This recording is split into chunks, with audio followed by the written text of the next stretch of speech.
Hello and welcome to the Los Angeles Greek Film Festival event series. I'm Araceli Lemos. I'm a member of the team who's organizing these online live events. It's a first for our festival and has been going very well so far. Thank you so much for joining every time. I'm happy to be introducing and moderating today's masterclass with Emmy Award-winning director and executive producer Greg Yaitanes. Hi, Greg. Hey. I would like to let the audience know that the webinar is being recorded. The audience is not visible nor audible, only our guests, but the video will be posted at a later time on our social media and website, so you can tell your friends who missed it. Some people have already pre-submitted their questions, but I would like to encourage the people who will be here with us to submit more questions for Greg using the Q&A button in the bottom of your screen. And if it would be nice if you included your name, your location, a little bit about yourself, so that we know a little bit who is in the audience. Let's turn to Greg. I'm going to introduce him, although most of us know him. Greg, and that's why we're here. We want to hear his insight and from all of his past work. Greg has directed and produced nearly 300 hours of television, including most recently serving as executive producer and director of Castle Rock for J.J. Abrams and Stephen King, and The Twilight Zone with Jordan Peele hosting. He has served as showrunner, executive producer, and sole director of Netflix Manhunt, Unabomber, and has an extensive resume that includes work on such series as Query, Genius, Snowfall, The Old Man, Banshee, and House MD, for which he earned the Emmy Award in 2008 for outstanding directing of a drama series. So, with that brief introduction, thank you for being with us, Greg, from on set. Thank you so much for finding the time for us. How are you? Great. It's good to see you. I mean, I don't see anybody, but I am guessing everybody's out there. So, where do you want to start? What's going on? I can't see anybody, but I'm going to assume it's a good crowd out there. Yes, we have a good crowd and I'm sure more people will join. I would like us to start with a little bit taking us at the beginning of your career path, and how did you decide to get involved with the world of entertainment? Have you always wanted to be a filmmaker, a director?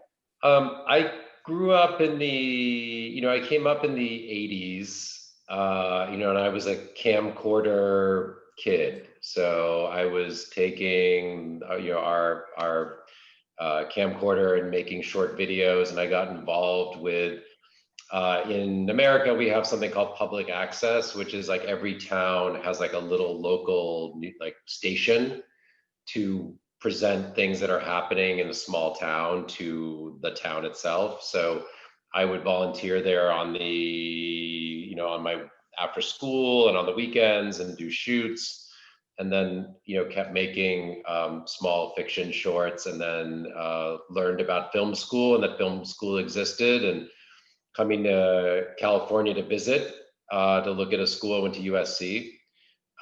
Was what really brought me here. I couldn't believe, the change in the weather and the whole experience. So it was, it was, that's how it started. And then I got to work. I made a short film when I got out of school, or as I was getting out of school, that really started my career. And that was the thing that I showed and got me my first couple of jobs. And then those jobs got me jobs. And it kind of took till I was about mostly in my 20s to kind of get that momentum. And when I got into my 30s, I started working pretty consistently. But I came into it wanting to direct movies, and, quickly saw that the movie process is a very drawn out process that doesn't necessarily have a lot of urgency to making things. Whereas I saw that television really did, and television, there was more and more channels every month, and saw that there was opportunity there to be growing with a format, and then got into directing television. And yes, and how did you make this transition from first you made some films and then you transitioned to be a TV director? No, my film stuff was mostly for TV. It was like, Uh-huh. it was, what was called then like straight to video. It was like before DVDs and you'd have VHS. They would make these like action movies that would come out like only on video. They maybe would come out over in like a theater somewhere in Indonesia or something, but they were primarily made for the video market. Um, Here in the here in the States. And so I've never had something I've made like in a theater. And can I ask you, because I'm not so familiar, I'm sure the audience also, how I know that you started as a TV director and then became gradually also a showrunner. And could you talk to us a little bit more about and what that transition is, but also about what practically are the difference between being a showrunner, being an executive producer in a show, or a producing director, or being the director of episodes? Yeah, I mean they're all different. They're very different jobs. They all work under the same. You're still they're all aspects of a show, but they all are very different responsibilities. So I started as a episodic TV director, which means that a show has, I mean, mostly when I was starting, there was 22 episodes in a season of TV. Right now, that can be like 8 episodes or 10 or longer, depending where you're going. But let's say 10 episodes. So I would be hired to come in on that schedule and direct an episode. So I would come in, and while one director is shooting, the next director is prepping. So when they're done shooting, the next director starts shooting, and then the third director comes in and starts prepping behind that one. So you kind of have this assembly line of directors coming in. And so I did that for years, all the way up until I was at House. And then I won the Emmy for that episode, and then got an opportunity to stay and produce the show as a producing director. And so that job wasn't very clearly defined. In fact, I teach a class now at the DGA on like what goes into that job and how to handle it, because that job changes from show to show. But traditionally, the producing director job is like an in-house director to the series. So it means that like I only direct for that one show. I direct more episodes than other directors, and because I know the show, I'll help the directors learn what they need to know, both in how to shoot it, as well as what the actors are like, as well as like where the challenges are, as well as like help them direct the best work they can do that. So that was, and then the third role was that I eventually was doing that enough that I got asked to direct showrun, meaning I was asked to like run all the day-to-day of the show with writers that were not, showrunning is usually a job reserved for the writer. But I had a series of shows like Banshee and Quarry and Unabomber, where I had new writers that didn't understand all the mechanism of television. So I came in to build the world and run it and handle post-production and sort of help shape the story of the season without directly writing. And so it was like a much larger creative control job. It had a much bigger scope. However, it comes with all the panic and fears of the network, and you're in that position as well. So everything kind of, you get more of this, but you get more of all this other stuff. Producing, the best way to describe it is like, directing is a much more collaborative, creative position, and the more producing you're doing, the more you're into the management of things. You're into the budget, you're into the personnel issues, you're into all the where things are going and how it all happens. I'm going to link this now to one of these questions that I have from our audience, from Joel Garber, who is also a member of our team. He asks, in general, how much latitude do you have as a director within the space of an episode to play with or deviate from the established visual language of a series? And you touched a little bit. No, I was actually just talking about this yesterday. I'm directing right now. I'm directing Snowfall, and I'm directing The Old Man, and I'm doing a commercial for a cosmetics company today that I'm involved with. So we were just talking yesterday about that exact thing where, like, you know, some shows, I always try to work on shows early in their process where there's going to be opportunity to contribute, like see what the show is trying to do. I find that when you're early on in the show and it's growing, there's a lot of opportunities to like see what's happening and then build on it. You know, I try not to change the direction of the show, but enhance what they're trying to do. You know, there was a, when I was doing Genius, when I was doing Picasso, you know, they were like, the Antonio Banderas storyline is studio mode, meaning the camera doesn't move a certain way, and then it's handheld in the past story. And that was really fun to work with because once I had that box they were trying to do, then I could really, like, you know, if the camera wasn't going to move in this particular timeline, then I could really make very graphic shots and lens things a certain way. And I worked within their framework, but then built their visual design outward. So the longer a show goes on, the harder it is to contribute to that. So like, I always felt that I never had anything to contribute to episode 116 of ER, you know, when that was happening. Like there wasn't anything new I was going to bring to that show. And when I was younger, that was something that really stimulated me. And now I'm really interested in, when I come onto a show, how do I take what I have to work with and then build it out? And how was it for you, the difference in the experience of in Unabomber, that you directed all of the episodes? Yeah, that was, I mean, I loved doing that. That was I've done that a few times. I did that with Children of Dune. I did that with Quarry, and I did that with Unabomber, where that was about, like, in all cases, it was about 100 days of shooting. And having that rhythm and that consistency, also, like, it really becomes very collaborative because you're keeping 8 episodes straight, you know, and you're walking into a location and you're going to, you know, I'm going to go inside in Quarry, you know, we had, you know, Mac's house, or on the Unabomber, we had the FBI work. And the FBI work was all 8 episodes of the FBI. I mean, it was like 30 days inside that building of shooting. And it was like, you're trying to keep straight what episode you're doing. You try to do things to make it easy on yourself, but you have to rely on your team in terms of everybody checking in with each other to make sure that, you know, because you're directing an 8-hour, you know, 600-page movie at that point, or 300-page movie, or however long the scripts are. And it's, you know, it's enormous work, but in a way it's easier than switching it out, because the energy you would spend prepping other directors or getting other people up to speed can all be at your own pace, and you're kind of, all the information's coming through you. So I actually found it easier in many ways. It's just more time consuming because you're always on set.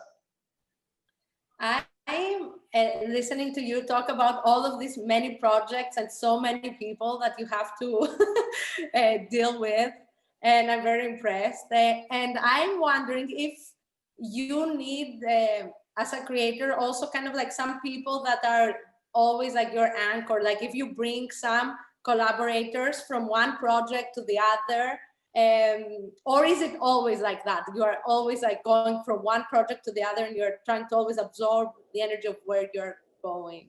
Yeah, I mean, I would, when I'm directing episodic exclusively, you know, you're walking into an existing machine, and that includes a team. You know, I would always compare those days of directing television to that scene in Apollo 13 when, you know, the astronauts are trapped and they come in with a box of like rulers and notebooks and tape and stuff they have on the ship, and they have to like use that stuff to make this filter to get the astronauts down. It's like you walk into an episode and they just dump on you a crew, a script, and a certain number of days and a certain amount of money, and you have to make it work. So in those cases, you don't contribute to that. You have to take all these elements and make them work for you, and be able to do that really quickly. If I'm starting something original, I have a group of people that I like, you know, and I reach out to my first calls, whether it's a director of photography or a camera operator or a particular person I had a good experience for, a script supervisor. And then other people, you know, the good ones are always working, so you hope to catch somebody between projects. So, you know, I usually have like 3 or 4 people in any department that I like, and then I try to hire them as best I can when I go on to something new. My next question is that now I feel you started with directing some episodes in various shows, but over the years you have acquired more power to bring your own projects that you believe in of the ground, if I understand well. Yeah. Can you talk about that, a little bit about that? Yeah, so another aspect, one of the, again, in an effort to want to have more agency over the projects I was working on, have tried to bring some projects, to series. I haven't accomplished that yet. I've brought stuff that has been bought or has gotten to a certain point in the process, but hasn't crossed into actually getting made or becoming a series. I've been there at the very beginning of things like Banshee. I was at the very early stage of, but it was already picked up to go. And then I developed it and shaped it into a certain direction because I caught it early enough. So I've dropped in at different points, but when I've originated a project or taken a piece of material, that's been an interesting process that I keep learning. There's a lot of factors that go into what ultimately gets made to series. There's a lot of things, as well as like when you're trying to sell stuff. So I'm actually involved in a project like right now that we're trying to work on and develop. So I can talk a little bit about that if you want. Yeah, that would be great, because I know I already see some of the questions that are coming in, and many people are creatives that are wondering how you can get a project off the ground. I mean, just kind of like I have a little flow chart which I'll share in a second in terms of a piece of material that was brought to me. But we, overall, when it comes to development, it's a combination of, my agent always says, like, what is undeniable about the project? What is it? Why does this have to be on TV? Because you're going into a marketplace. You can, presumably your agent like knows what's out there and who needs what and where what they call the white spaces are. Like this show doesn't have a space show, but is looking for it. That's like a good place that is going to be interested. IP, intellectual property is a big deal right now for people. So there's some basis of something to hang the hat on, or to bring fans, or to get the show talked about, to break through the noise. I mean, in a way, it's busier than ever in TV, and it's also harder than ever to get something to market, and to get it sold. So, constantly things are getting in your way, because now, when there used to be 3 networks, that's all you had to think about. Now there's, 100 places making television. And so somebody's going to have something similar. We ran into that on the project that I'm working on now. I can share my screen here. Let me do that. So, I've got I'm gonna actually have Luke put into my assistant who's on, into the chat, a link to a Dropbox that's gonna have, and I think everybody got sent this already, but it's it's a way for everyone to kind of see different tools that are used in the process. So, there's a series of graphic novels called The Olympians that I'm working on. It's an animated series that we're trying to bring and set up. And we're like in the middle of that process right now. And I thought it'd be a good example to use, not just because it's the Greek gods, but it's the Greek gods. And so why not, since I've got a great audience for that. But it's I put the first graphic novel is in the folder that I sent you guys. There's George O'Connor created the series. He's like just a savant of information and timelines and family trees of how the gods connect, and has spent years researching them, and then illustrated and wrote this incredible graphic novel series that's about 12 issues long. And I put the first one in about Zeus, so you can see the artwork and kind of see what it's about. And he was kind enough to let me share that with you guys. But the first thing is that, like going back several years, there was a filmmaker that worked in the children's space named Amy Schatz. And Amy and I met and like had talked about wanting to do something in the space of, that wasn't kids programming, but wasn't what I normally do. And I was just really interested in the way she saw the world and how she saw like working with kids and working in that space. And She's highly decorated between Newbery Awards and Emmys and DGA Awards in that space. And so we've known each other for, almost, let's see, probably 12 years. And we really wanted to have that collaboration. So that's how that like began there. And then she was aware of the Olympians. She had a relationship with George, the writer, and they had been wanting to work together. And so she brought this piece of material to me because she thought it would sort of need the mind of someone that worked in like narrative TV. How do we tell the story? Because Amy's work was more singular, like movies, like a documentary or something that only existed as one thing. And so I got brought these graphic novels and loved them. And so that was like the next stage, was like getting a piece of material that I was personally excited about, obviously had connection to, and the story of the gods, and the way that George was approaching them was not a watered down version. They were like the raw kind of, sort of like grim fairy tales, how like if you go back to the original source, they're quite gruesome, but they've been softened for kids. These were actually like really went back to the core of the story and told them really well. And so we all want to do the project. So the next thing we did was go to George's agent and get what's called a shopping agreement, which is not quite an option. It's a way to like take control of the material for a short period of time. So we got it for like, I think 6 months, and no money's exchanged. It's just like the project is out there. Nobody's doing anything with it. You guys can take it around and have permission to take it places and try to find and try to set it up. And looks like so I think this might be an old, oh, there we go. Yeah. So, so what we do is okay, I have a double card here. So let me see here. It's agents. Okay, so what we do is I get together with my agents. We all start to identify like who would be good to team up with and do this with. So I believe in, especially now too, like who's involved matters as much as the project itself. Like who's going to be behind it, what's their track record, and I feel like sort of amassing a team, like you got to sort of build the Avengers. You're better together with more people than you are by yourself sometimes. And while I contribute something and Amy contributes something and George does, sometimes you want to have like additional team members on board. So we start sending it out to other producers that could join us that have a similar taste or sensibility. And then we start to set those meetings and interview them, and they interview us, and we sort of talk about how we're seeing the material. And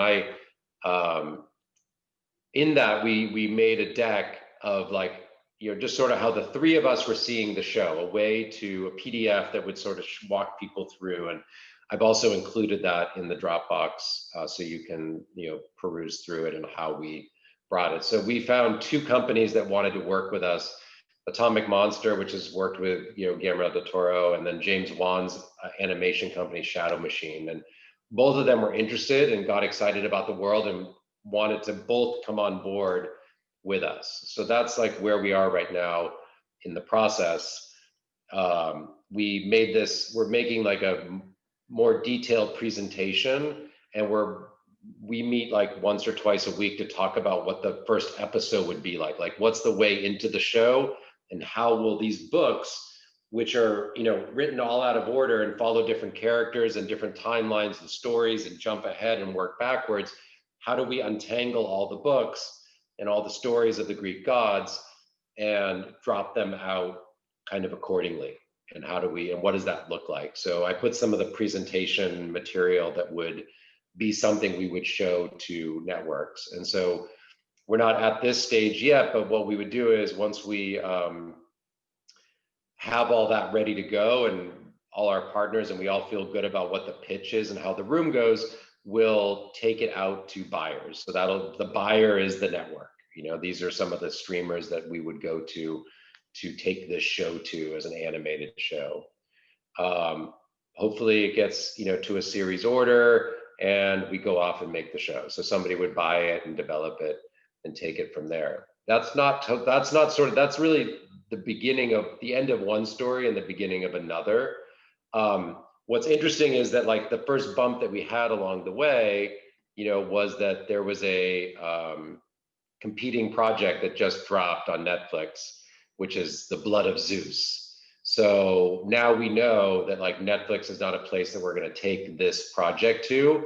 And even though like an animated show takes a couple of years to get made, like this is the kind of thing in the marketplace that can sort of trip you up. So like in the short term, we're like, oh, this just came up. We didn't know about this. It's not really about what we're talking about. They just sort of set a character in the background of a world where the Greek gods are.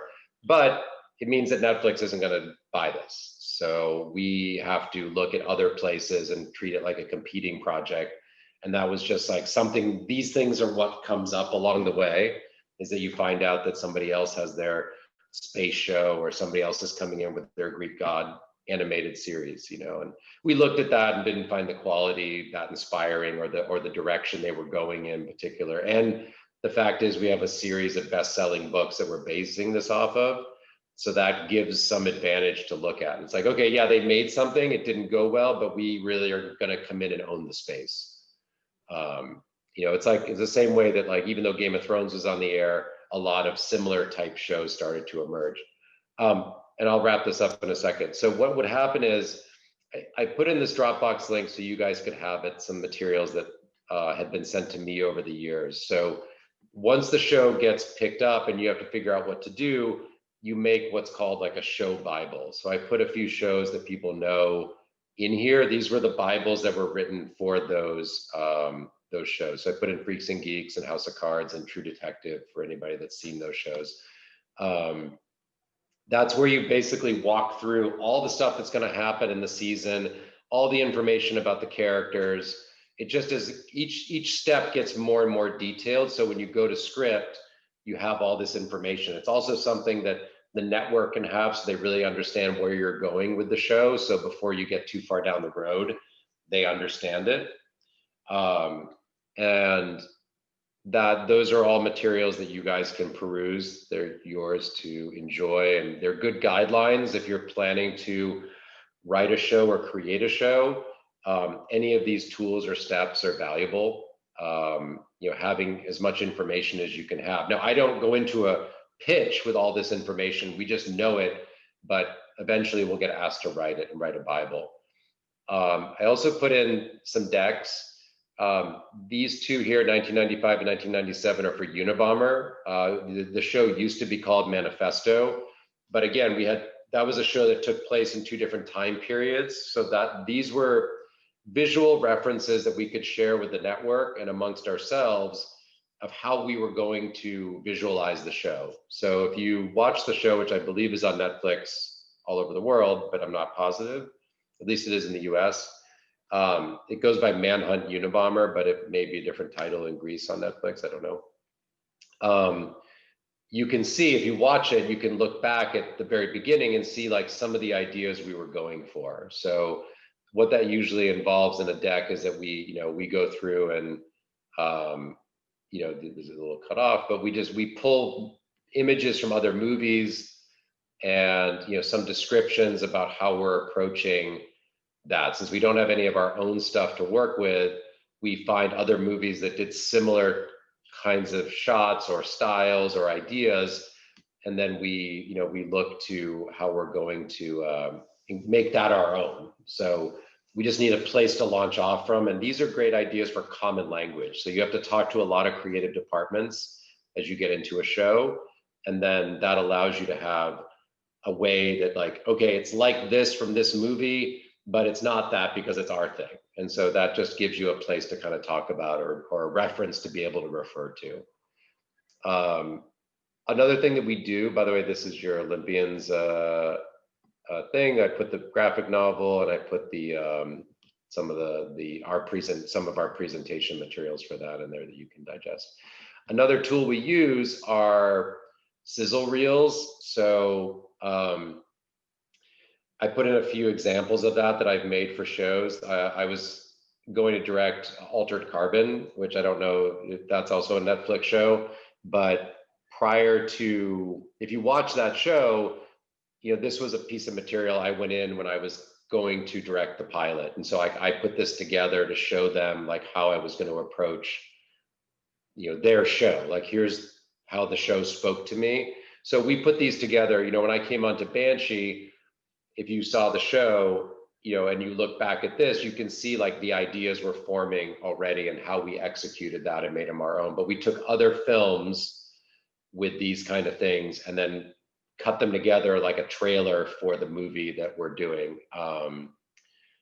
or the show that we're doing. So that is also the case. And there's a project that didn't go forward, but was cut a good sizzle reel that we just went out to Marketplace with, but didn't sell, called SoCal Sideshow.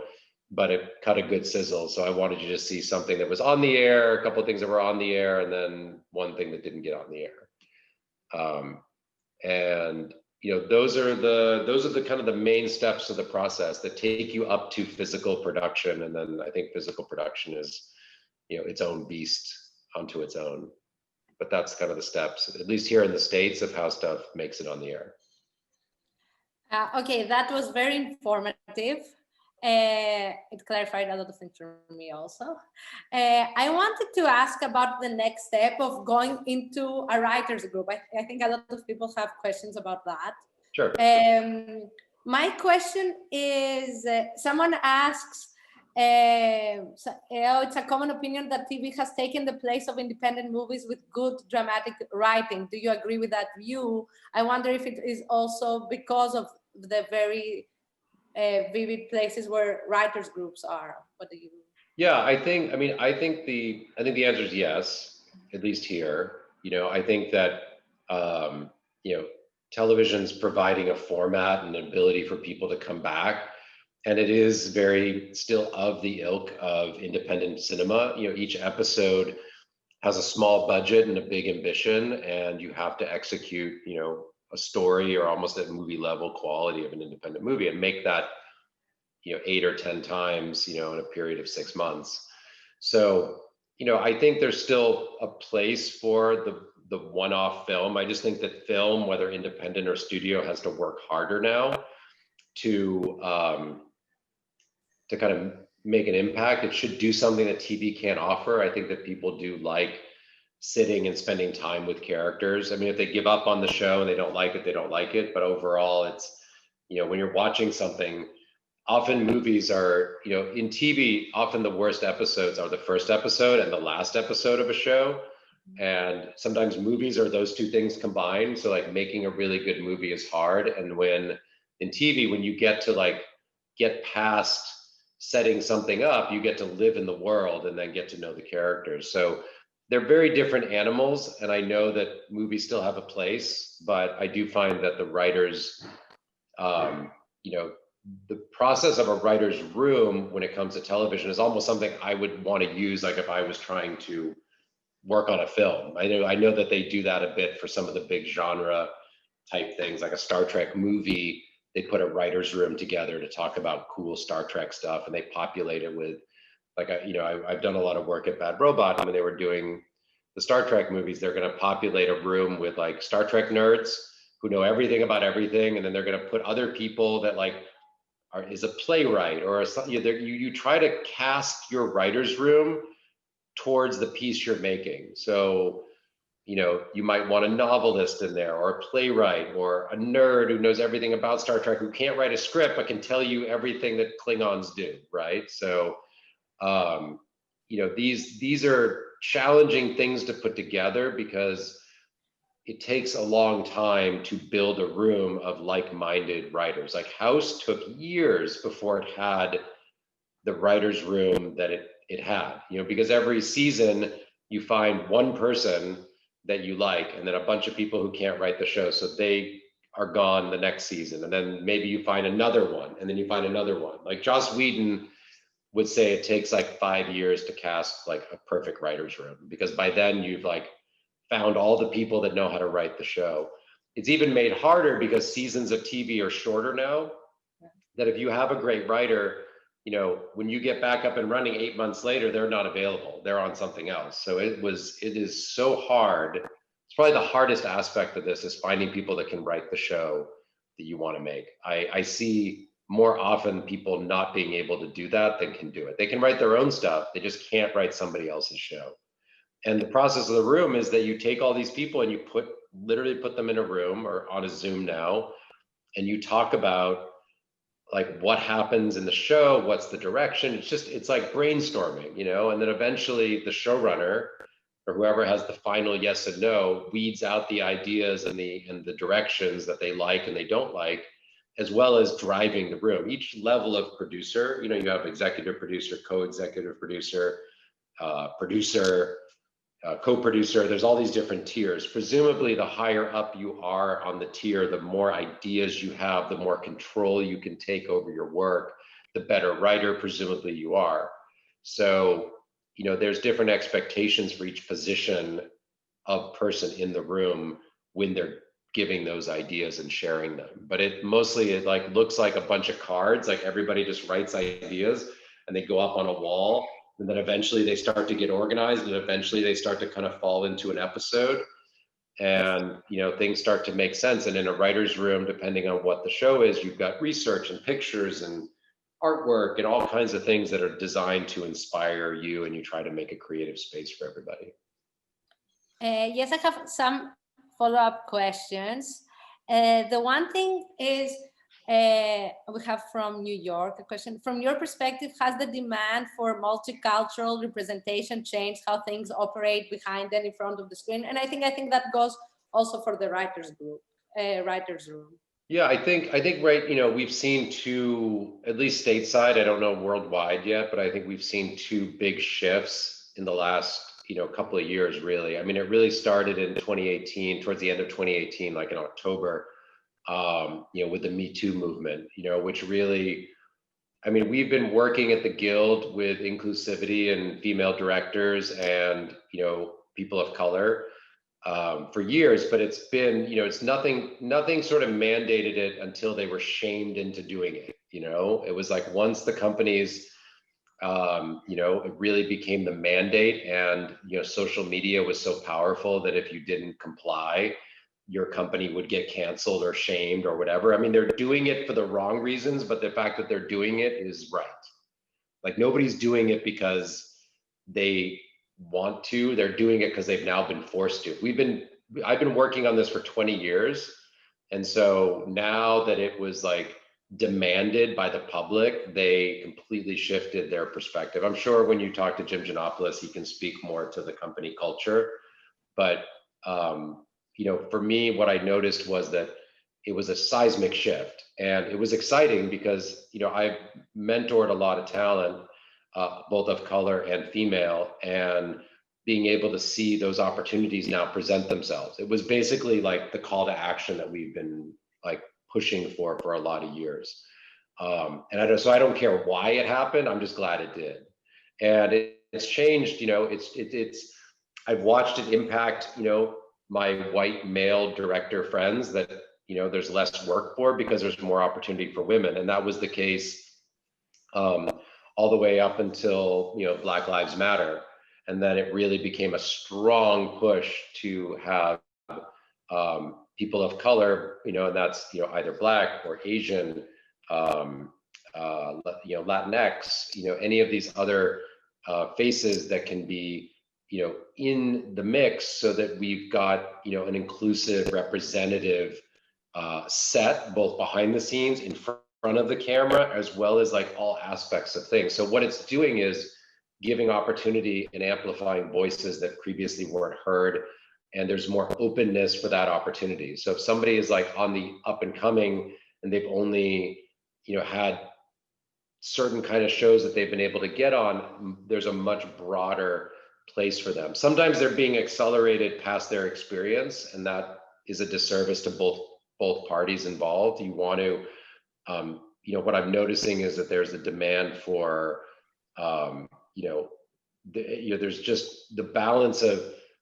there's a lot of white guy directors, right? That constitutes like 85% of the Directors Guild, and then the rest is people of color and women. And so now you're trying to grow that, and that can only grow so fast because they have to learn the craft if you're moving them up from other departments or positions. And there's more opportunity than there are directors right now.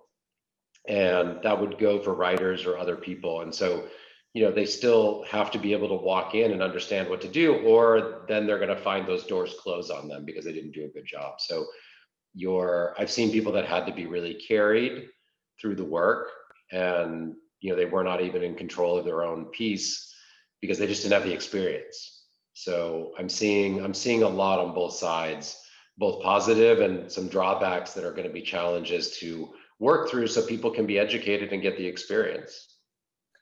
I know that you have been, for your shows, many times you were looking for directors and you have looked outside the usual pool, and for talent and for cast.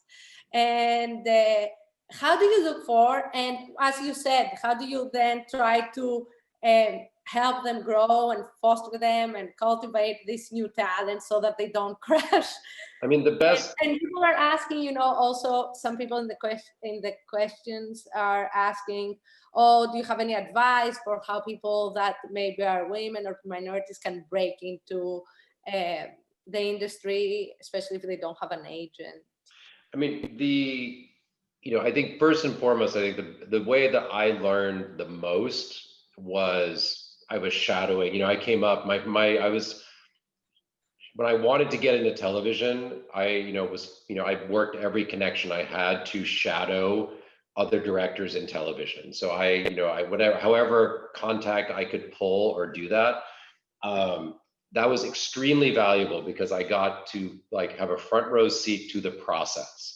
And the process is important to know. You can't walk into a kitchen and not know how to turn on the oven and not know where the pots are and expect to have a good meal. So you need to really see how everybody works, and the lingo and the operation and the hierarchy and the flow of a production. And so shadowing was my best education. As much as I can talk about anything here, nothing can replace sitting on a American TV set and watching it work. I mean, even when I go to other countries, I try to observe and shadow the director working so that I can see how they do it in Prague or in Budapest or in Rome. Every place was starting over to me. There's some basic similarities, but culturally, or sometimes even what the departments do, changes. Breaking in, it's really about doing good work. I encourage people to make a short or do something that speaks to their voice. I find that actually having a film or something to show is critical to the process. I think that good work is good work, and especially right now, I feel like if you are in one of these kind of protected classes, you're female, you're a person of color, you have people's ears and eyes are open because there is a need right now. If you don't have an agent, it's finding a way to hustle your work out there and get the work seen or get it recognized or into festivals or something, so that there is a pathway forward in that regard. I haven't had to be out there selling myself that way in a long time, so I'm not up on all those techniques, but I do know that each studio, as well as the DGA and the WGA, all have programs for people that are not yet in the guilds. The networks all have diversity programs that people can apply to. That's all stuff that can be Googled very easily. And I encourage people to cast a wide net, really try to get their name out there for as many things as possible, sign up for as many things as possible, apply for as many things as possible, and then maybe one of them hits, but it is about building those relationships. Because now we have around 15 minutes. I'm gonna try to answer as many of the questions that are submitted. One of them is from Eleni Sakeris, Assistant Executive Editor at the National Herald in New York. How does your Greek heritage inform your work? I mean, the Olympians is a perfect example of that. I mean, that was, I wanted to find either a way to shoot, I do carry a Greek passport, and I, really wanted to, I very much want to come to Greece to shoot something, something based in Europe or something that I can do there eventually. I haven't in series or in movies yet had something to bring there. A project like the Olympians, obviously, like that's near and dear. You know, I grew up on those myths and those stories. You know, I also find that just as a common ground to, you know, like I know Jim Giannopoulos, who's I know giving a class tomorrow, because like I met him through that community, and I've met other actors and crew members and directors, and it becomes kind of a common ground because when you grow up, you know, I'm third generation Greek American. My boys are fourth generation, and my daughters half Greek and half Persian. You know, it's just a common ground aspect. You know, the Greek American experience is different than the Greek experience, and so you find something instantly relatable, and it's a common ground. You know, I think that also, you know, a lot of my projects center on family. You know, our perspective on the Olympians is that it's a complex, you know, dysfunctional family story. And I find myself, because I grew up in a big, complicated Greek family,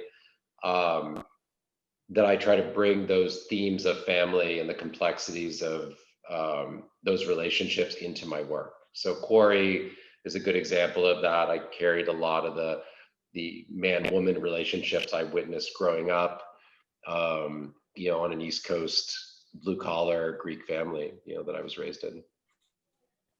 Another interesting question. You tend to pick dramatic projects. Do you also consider comedies?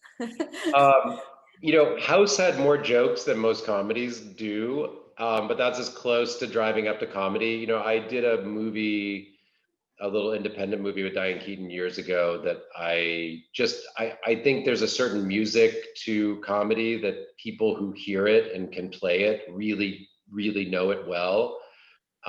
It's not just where I gravitate towards. It doesn't use the cinematic aspects that I love and doesn't play to my strengths. So it's not an area that interests me really. I've sort of dipped into it enough to know I don't care for it, unless it's in something like House where there's still a lot of dramatic elements to it and it happens to be funny. I know that now you are shooting a lot of things, actually, you mentioned. So one question is, are you shooting anything these days? Can you speak about the current difficulties of being on set with the new COVID protocols? And someone else also asked, are you now pitching projects via Zoom? How does this affect what you send? Weirdly, everything was busier. Like I was busier during COVID than when I wasn't, because especially in LA, you know, you're spending time just driving and moving your body from one part of town to another. And when all that was out, all that time got filled with more meetings. You know, I can just sit in one place and like in an hour and every hour keep taking stuff and taking meetings, and everybody was in quarantine, so everybody was available. So it was one of those times where like nobody had anything to do, so everybody started to get together, and it was all done on Zoom. Everything. In fact, now, I mean, I've shot a lot of shows not in Los Angeles, and I've had to come back and forth to wherever I was in the country in LA. And so I've been using, you know, not necessarily Zoom, but Skype and FaceTime and all these other tools to work remotely for many years, including advances in post-production, so I can edit not in the editing room. So this was like an easy transition for me in terms of that. In fact, now it's just nice to see that some of these production meetings and things that don't have to be in person are now on Zoom, which is a better format to do it, because I can share my screen easily. I can see everybody. I know everybody's name. There's a lot of stuff that's made the process easier. In terms of actually being on set, what I've noticed so far, and I've only shot a few days, is that it's pretty much what it's always been, just with masks. There's more, you know, there's a vigilance of, you know, sanitizing stations and places to go, and everybody has their masks on and tries to keep it. Ultimately, a film crew like congregates, and there isn't really a way to kind of keep us all separated fully, but we all get tested 3 times a week or every day, depending on where you are in it. So like I get tested every Monday, Wednesday, and Friday. You know, which is a lot, feels like getting something shoved up your nose, but it's, as far as on set, because we all know that we don't have it between the masks, it has not slowed us down. In fact, I think we're working even more efficiently because we're so hyper focused on the work we're doing. At least now. I've only been on one show and a commercial, so I don't have and we have like a directors forum going with other episodic directors to share their experience and tips and things of how to like deal with the fatigue of wearing a mask all day, which isn't, easy to do. And it's been 106 degrees out here in California in Fahrenheit. I don't know what's that, like 40, 50 Celsius or something like that. I don't know what it is, but it's been really hot out here, and that's hard to have like sweating inside of a mask all day. So it's just you're a little more fatigued than tired. When you create a world of a TV show without knowing how long the show will run, how do you navigate the storytelling? I mean, you plan out, you always are going into it hoping for the best and then knowing what is happening. So like right now there's a big push. If you notice on Netflix, there's no show that's going to go past like 3 seasons, right? And like that's their newer thing. So like The Crown will go for, they tried to cut it down to 5 seasons. They're actually going to go for 6. Stranger Things is very popular for them, so they're going to let that go a little longer. But more or less, like a place like Netflix wants their shows in 3 seasons in success, because they've also calculated that people drop off a show after the 3rd season. They also know the metrics that people drop off a show after the 3rd episode. So your 3rd episode is actually your most important episode in a season to get you to keep watching the show, because they notice that most shows like have this huge drop after the 3rd episode. So I forget what the question was. I'm sorry, I got sidetracked. Yeah, how do you navigate the Oh yeah. storytelling if you don't So know? you have to go in and plan, like, okay, we need to like be able to tell this whole story in 3 seasons or 4 seasons, and go in with that plan. And, presumably when you're cooking up the show, where the show is going in its 2nd and 3rd season. You don't have it totally figured out, but like, okay, they're in outer space, they're going to be on Mars on season 1, and then they're going to go from Mars to Jupiter, and then Jupiter, they leave the galaxy, and that's where they go. And that's you kind of know where it's all going to eventually lead to, and hopefully how it's going to finish. And then of course the sad part is, like, a show like the OA that I loved, got canceled after 2 seasons, and it left me like, dying to know where the story would take it, would take me for another year or two. Yeah, I agree with that. The next question that we have from Chicago, from Elizabeth Frosting, is you have worked with many great actors. How much guidance do they need, and or do you adjust to things that they bring and offer? And is there much time to prep or do rehearsals for TV? And is that something that they need to adjust to, especially if they come from the cinema world? Yeah, that's a great question, and that's something that comes up on every show. Now more great actors are coming into TV. So like, for example, the other show that I'm shooting right now is called The Old Man, and that's going to be for FX Hulu channel here in the States, and it's with Jeff Bridges and John Lithgow. And so, Jeff Bridges is a legend. And so when you go into the work, you are going into an actor that wants to be directed. Like, great actors are directed, so they show up knowing that they like want to be directed. So they want to be taken, they want to have ideas, they want stuff to work on.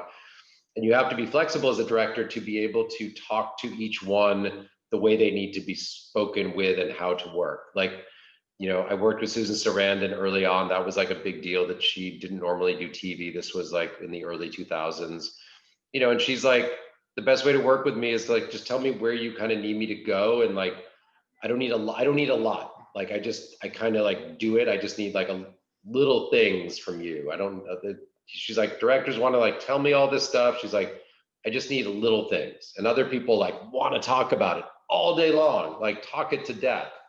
And just, and that's like, they need all that before they can like step forward in the mechanism of their process. So, what we do now, especially, like, I am doing Snowfall, and there's an actor on Snowfall that loves having those conversations. So like, we do them on Zoom on the weekend, like, where he can talk for 2 hours, and I'll talk for 2 hours. I'll talk as long as anybody wants about the material. I love it. But Jeff, on The Old Man, because he's coming from movies, isn't quite used to the pace of TV and really needs to rehearse it out. So that gets worked into the schedule. Plus it's Jeff, so they've accommodated it. But the higher status you are, I think the more room you have to make those demands for your process to do your best work. And I watch like, he's an incredible actor, but I watch him when he shows up to when we get to the actual thing, and I see how he builds on his process. So TV is very hard to get outside rehearsal time. I always try to rehearse sex scenes ahead of time because that's not something you want to rush or have a lot of people sitting around for. I just try to like work with the actors ahead of time on. Now we have somebody called an intimacy coordinator on set. So there's like somebody there to make sure the actors are comfortable, and given some of the abuses that have happened in the industry, now there's a lot more protections in place for women, especially on set and actors, so they're not pressured into doing something. Also protects the company from liabilities that have come up from people being accused of being less than kind during those kinds of scenes. So I always try to work those out in advance for sensitivity reasons. Anytime we have a big complicated action sequence, we have to like rehearse it like on video away from set so that it all gets worked out. So we never show up on the day like inventing an action scene. All those kinds of sequences get rehearsal time away from set with like stand-ins playing the parts, so we know where everybody's going, because there's no time on the day to stop and invent big sequences or big complicated stuff. And if it's going to be a big scene, you really want to get ahead of it, because actors also want to change the script or something's not coming out right, and all that like is time that you have to make time for or try to anticipate, and as much as you do that, you still wind up getting caught, and that's the time you need to like leave room for. As we are approaching the end of our time, I have some questions that are for you as a Greek. Everyone is asking for advice towards the Greeks. So the one question is from Katerina Zakaria, professor at LMU, the director of education and the head of the internship program at our festival. And she's asking, what is your advice to native Greeks and Greek Americans to break it into the Hollywood industry? Because we do not quite qualify as diverse as the race gender mandated in the industry now. How can we build a stronger network to assist? Would you be open to creating internships, opportunities for shadowing you during your work? Oh, it's a lot of demands. How could we facilitate this?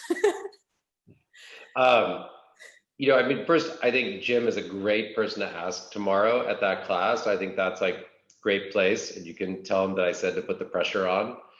For me right now, it's interesting because, COVID is restricted. There's young filmmakers I've wanted to come shadow me right now, and due to COVID and all the demands and trying to keep the numbers down, that's been really hard. So that is a difficult time to shadow. It is hard to break in right now.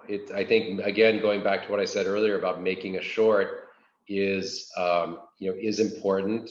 I think that it is a time where like voices are getting amplified, but those rosters still need to get filled out, and there still needs to be opportunity. It's just, the pendulum is taking a much needed swing to one side, and that will eventually come into balance as those filmmakers get, you kind of have to reteach everybody to be inclusive. And that's what everybody is like working towards right now. And that's coming largely, the obstacle has been at a much higher corporate level. I've pulled filmmakers in on Banshee. Most of my filmmakers on Banshee were European, because I loved the scrappiness. An episode of Banshee took 20 days to make, and we were looking for like independent action filmmakers that were doing work outside of the country, and we were looking at films that were being made on tiny budgets that had big results, and that worked really well for us.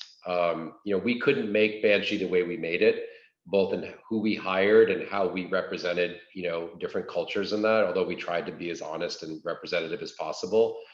So I'm not going to discount that it is a really hard time right now. And I think it is a hard time. I think, a white female still has opportunity, but still like right now, like the buzzword is like, we want women of color directors or women of color, especially. So those are important, because they're so underrepresented. And so, having, while, as I said, I didn't consider myself like a white guy growing up, I definitely, have had the opportunities of that privilege. And what's been nice about the mentoring and the internships, and we've tried over time to do more stuff with the Greeks and sort of set that up.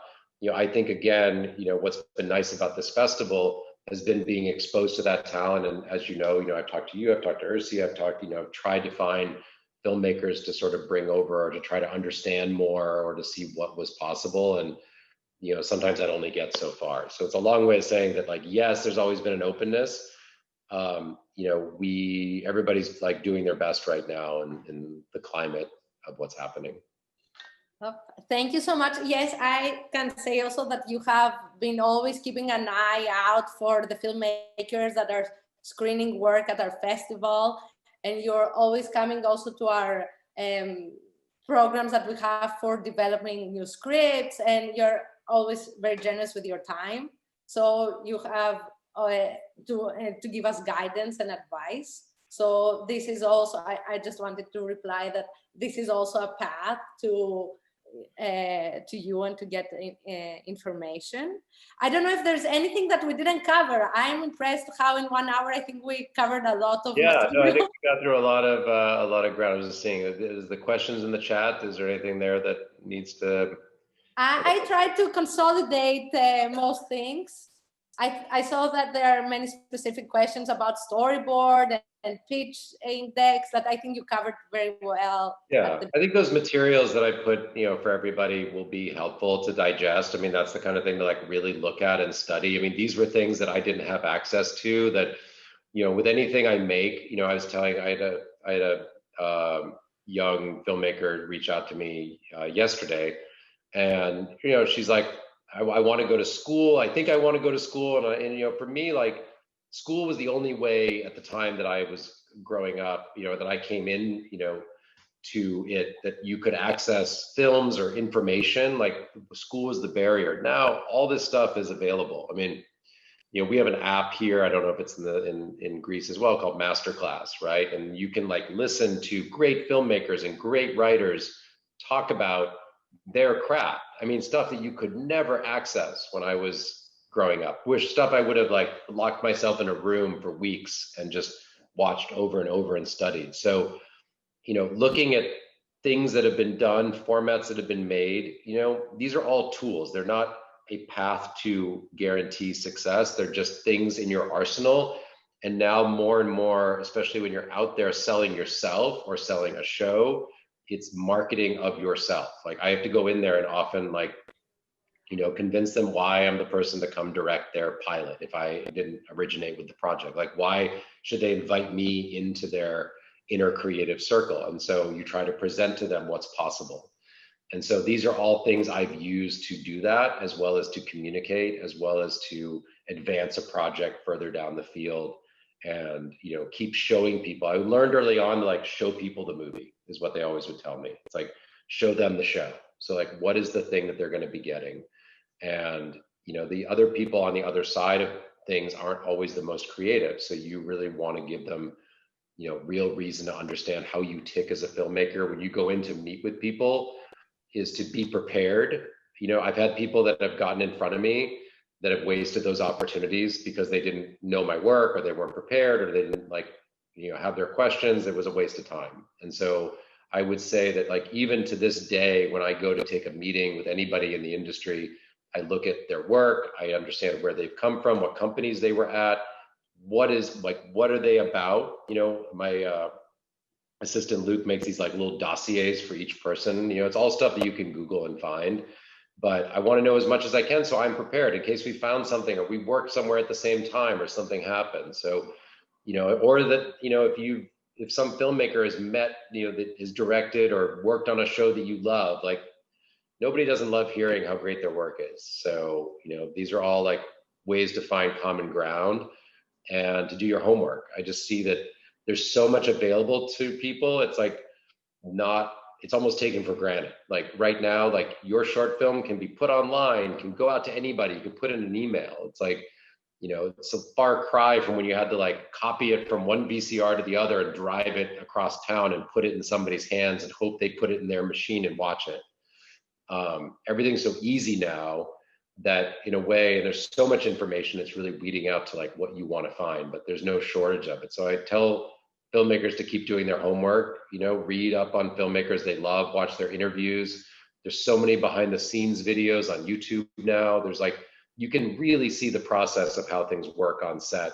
And those were things that were like much harder and more obscure to get. So you can really do an incredible self-education of the process inside of your own home. And I think that some of these materials I sent are just thought starters to kind of go deeper and deeper dive. So this shouldn't be the end of the conversation. It really should be the beginning. Thank you. Thank you, Greg. And I want to release you to go back to your, like I said, your work. And thank you so much for finding all this time and for preparing the material for us. They're very useful. Yeah. And we'll make over here. And Luke, thank you so much for helping.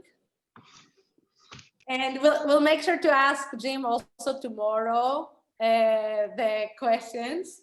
But I know already that he will say, I wouldn't like to be someone trying to make it today because it's so hard.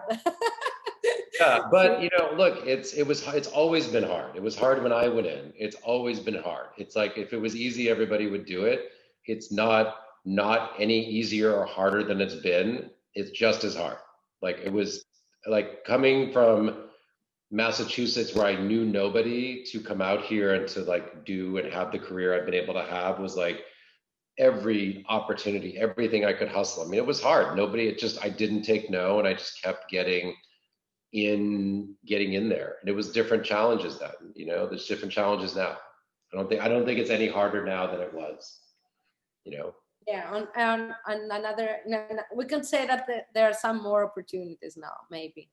I think actually, like, because there's more volume being made and there's more openness and there's not this way of like, old way of thinking about how things got made or who makes them. I think I would be like excited by it. Like, I don't discount that at this moment, there is a real emphasis on inclusion. And eventually, once that inclusion like hits level water, then it'll just be the normal flow of like, it won't matter what, there'll be enough, there's a quote from Tony Soprano, where he says there's plenty of garbage for everybody, and I think that's the case here. I think there's enough work to go around. Getting those opportunities is going to come down to talent and your hustle and your education of your craft. And And do you think that maybe language is less of a barrier today for international filmmakers? They reach a bigger audience.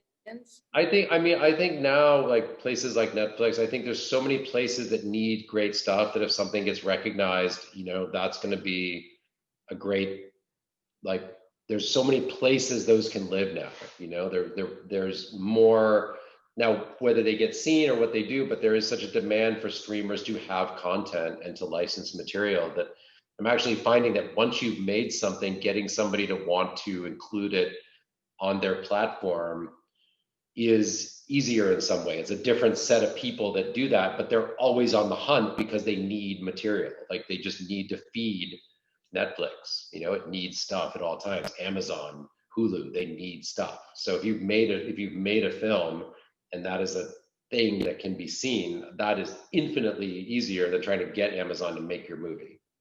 Yeah. Okay, and on that note, let's tune in tomorrow at 10. For Jim Giannopoulos, the time of our masterclass is different. It's at 10 in LA and 8 in Greece. He's the president of Paramount Pictures. And he's very excited to share a lot of insights with us. And he'll be here with us for a full hour. And on Thursday, we have a conversation with Nia Vardalos on comment on writing. And I hope you'll join us. Thank you, Greg. Have Thanks a nice rest of the day. Thank you. It was great to see everybody, and I appreciate you having me. This was great. Thank you so much. All right. Bye. Take care. Bye.